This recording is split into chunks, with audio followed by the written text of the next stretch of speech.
Des Lego inventifs, des pommes toutes fraîches, de nouvelles classes, de l'info pour tous, c'est ce qui est au menu de cette vidéo. Mais avant, abonne-toi. C'est fait? Ouais? Bon alors, c'est parti. Salut tout le monde, ne vous tracassez pas, je n'ai rien de grave. Comment ça? L'hôpital est en Lego. Oui, mais ça c'est normal, complètement normal. David Aguilar est né sans avant-bras droit. Cet Espagnol de 22 ans, fan de Lego, s'est fabriqué une prothèse en Lego. C'est déjà la 5e version de son bras artificiel qui ressemble à celui d'un robot et dont il peut bouger les doigts grâce à un système de poulies motorisées. Et si David est ingénieux, il est aussi généreux. Il vient de construire une prothèse à l'aide de célèbres petites briques à Beknour, un garçon de 8 ans né sans bras qui peut maintenant lancer une balle ou jouer à l'ordinateur. J'ai toujours rêvé de faire une bonne petite sieste à l'ombre d'un arbre pour profiter de la nature. Je sens que ça va être agréable. Oula, mais quelle idée de vouloir faire ça en pleine saison des pommes. Ouf. Et en plus, il y en a beaucoup. Chaque année, en Belgique, on s'attend à récolter plus de 150 000 tonnes de fruits. Selon les variétés présentes sur notre territoire, la cueillette des pommes s'effectue entre la fin du mois d'août et d'octobre. Et pourtant, au supermarché, il y a des pommes toute l'année. Je me demande bien pourquoi on te voit tout le temps, toi. Le froid suffit en fait globalement pour conserver une pomme. Il faut la conserver à plus ou moins 1 degré, mais ça permet vraiment de la conserver très très longtemps. En fait, c'est un peu comme si la pomme s'endormait et quand on le remet à bonne température, eh bien, elle se réveille et elle est prête à manger.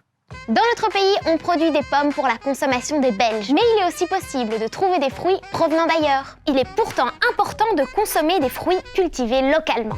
C'est super important pour plein de raisons. D'abord, vous faites vivre l'économie de votre pays, de votre région, et aussi vous préservez la planète. Parce qu'évidemment, une pomme qui a dû faire 5000 ou 10 000 km pour arriver dans votre assiette, c'est pas bon pour notre planète. En plus, il vous est possible d'acheter des pommes dans des vergers. Xavier organise d'ailleurs des portes ouvertes où il vous sera possible d'aller cueillir vous-même des fruits à son verger à Neufchâteau.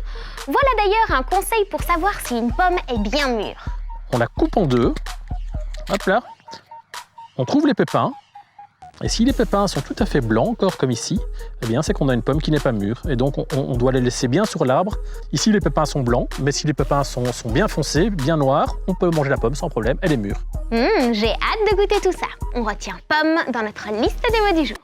Dans la suite de l'actu,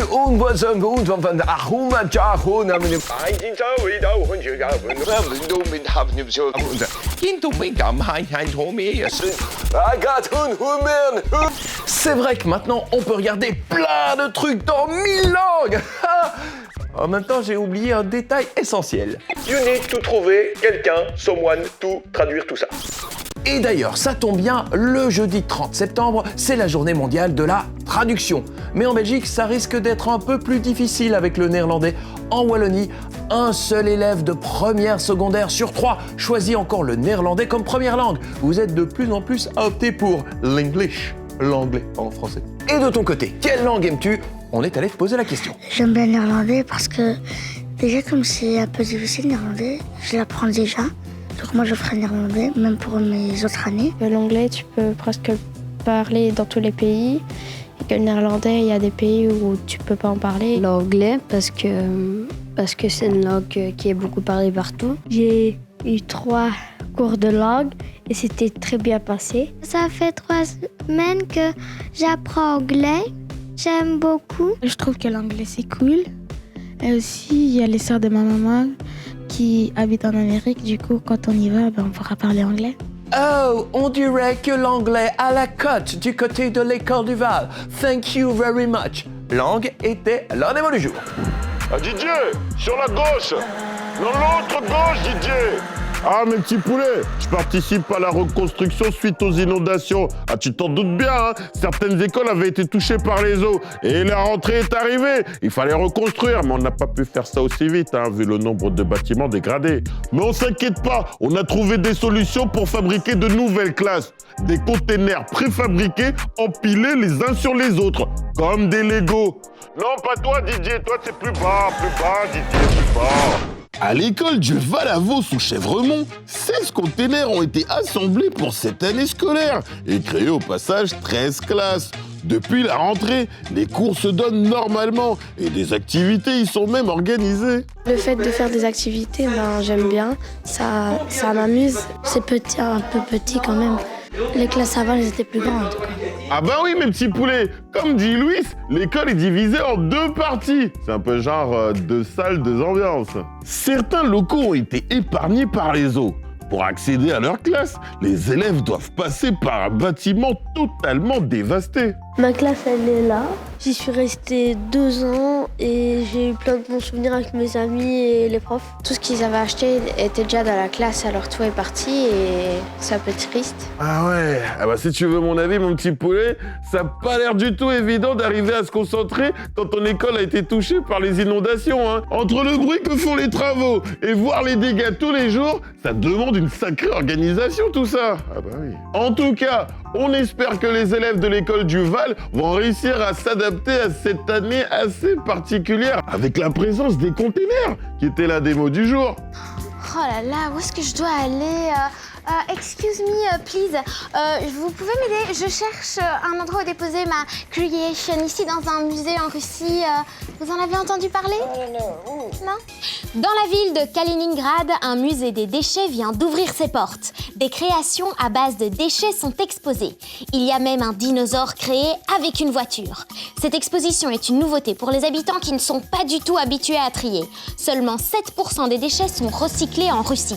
Bon, alors regardez ce qui se passe sur l'Instagram des news. C'est quoi ça? Ok, on va regarder ça sur Internet. Bon. Allez, regardons ce lien. Ouais, c'est bon quoi. Pourquoi tu fais un son électronique?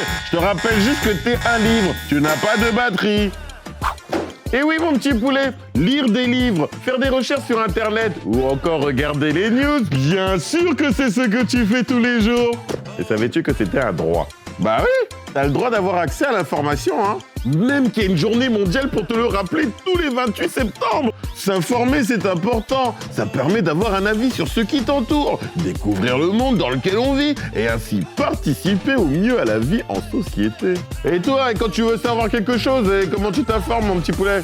C'est la question qu'on a posée à l'école Saint-Ambroise, à Liège.